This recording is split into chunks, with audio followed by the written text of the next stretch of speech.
Assalamualaikum warahmatullahi wabarakatuh. Halo semuanya teman-teman, selamat malam. Semoga selalu dalam keadaan sehat. Teman-teman, sebentar lagi kan bakal pengumuman CPNS ya, dimana teman-teman selama ini udah berjuang mulai dari SKD sampai SKB. Tentunya semua perjalanan dari teman-teman pasti akan membuahkan hasil. Namun apabila teman-teman belum keterima di tahun 2024, kita akan coba lagi bersama cuitan dosen di tahun 2025. Terima kasih juga buat semuanya yang udah ikut bimbel cuitan dosen SKB, tentunya SKB dosen di tahun 2024 ini. Nah, teman-teman semuanya, kita akan bahas soal apa saja kode-kode yang ada pada pengumuman integrasi nilai SKD dan SKB. Kemudian yang kedua, bagaimana sebenarnya ketentuan sanggah. Nah, ini semua video kita buat berdasarkan pada pengumuman di tahun 2023 kemarin ya, teman-teman. Jadi karena ini belum pengumuman, jadi setidaknya ini bisa memberikan gambaran teman-teman berkaitan dengan apa saja yang harus dipersiapkan atau apa saja jenis-jenis pengumuman yang ada di hasil integrasi SKD dan juga SKB. Oke, sebelumnya saya akan share screen. Nah, teman-teman semuanya, jadi untuk di pengumuman nantinya itu ada kode P garing L, dimana kalau P garing L tuh pasti udah lega banget karena teman-teman sudah pasti dinyatakan lulus seleksi penerimaan CPNS karena udah memenuhi passing grade, udah memenuhi peringkat. Kemudian teman-teman juga kalau berdasarkan atau dihitung dari nilai teman-teman yang lain, teman-teman tuh paling tinggi dan memenuhi kuota. Ada juga yang PL1, di mana adalah peserta yang dinyatakan lulus seleksi penerimaan CPNS setelah perpindahan formasi, teman-teman. Jadi formasi dalam jabatan atau pendidikan yang sama. Jadi di sini maksudnya adalah teman-teman sebenarnya tidak masuk peringkat kalau di formasi umum misalnya. Kemudian nanti teman-teman akan dipindahkan di formasi yang mereka terima, misalnya formasi disabilitas atau formasi lainnya. Jadi itu teman-teman tetap dinyatakan lulus. Kemudian ada P garing TL adalah peserta yang dinyatakan tidak lolos seleksi penerimaan CPNS karena tidak memenuhi peringkat sesuai dengan jumlah alokasi kebutuhan masing-masing. Jadi udah nggak bisa pindah di formasi ya atau kuota formasi jenis formasi lain, dan teman-teman juga udah nggak bisa lolos peringkat. Jadi teman-teman dinyatakan TL. Kemudian ada P garing TH adalah peserta yang dinyatakan tidak hadir pada salah satu atau beberapa atau semua tahapan SKB yang disyaratkan oleh panitia seleksi.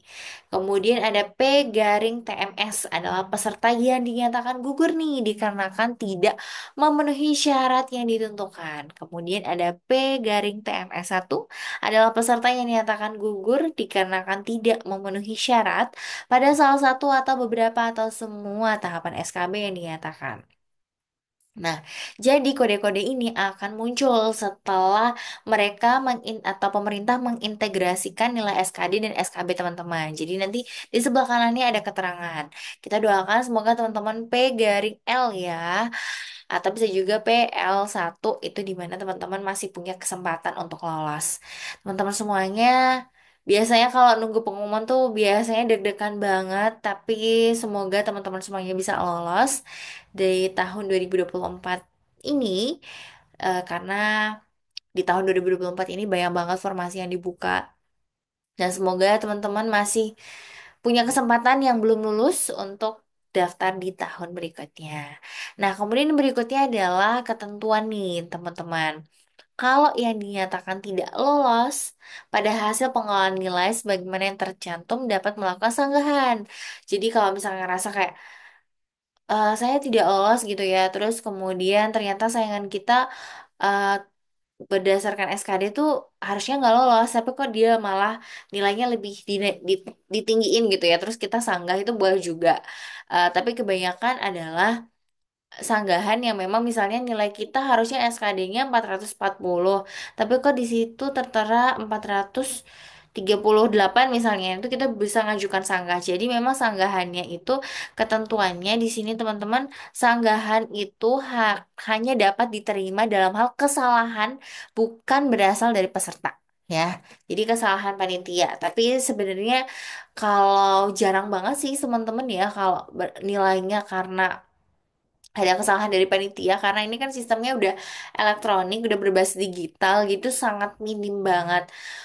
Beberapa yang sanggahan seperti misalnya karena ternyata formasi yang dilamar itu tidak sesuai gitu ya, tidak sesuai dengan formasi yang diinginkan. Nah, itu bisa juga ya.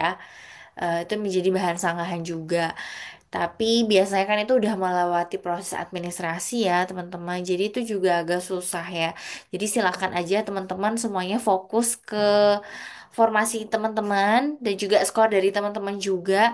Kira-kira ada kesalahan atau enggak. Nah, nanti bisa diajukan sanggahan dan semua sanggahannya ada di SSCASN ya. Jadi nggak usah ngirim email atau apapun, langsung aja mengajukan sanggahan SSCASN-nya ya, teman-teman. Kemudian, panitia seleksi penerimaan ASN biasanya akan memeriksa dan menjawab. Jadi, setiap sanggahan dari teman-teman tuh akan dijawab dari peserta dalam kurun waktu yang telah ditetapkan setelah masa sangga berakhir.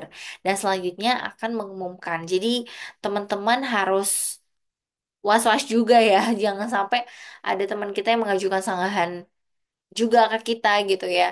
Dan pada akhirnya tidak dinyatakan lolos, tapi itu sangat minim juga ya kembali teman-teman karena udah melewati administrasi, pasti juga udah dilihat formasi yang kita ajukan, kemudian ijazah dan sebagainya tuh udah pasti udah lolos seleksi gitu ya teman-teman. Jadi semoga tidak ada kesalahan dan teman-teman juga dinyatakan lolos di CPNS 2024.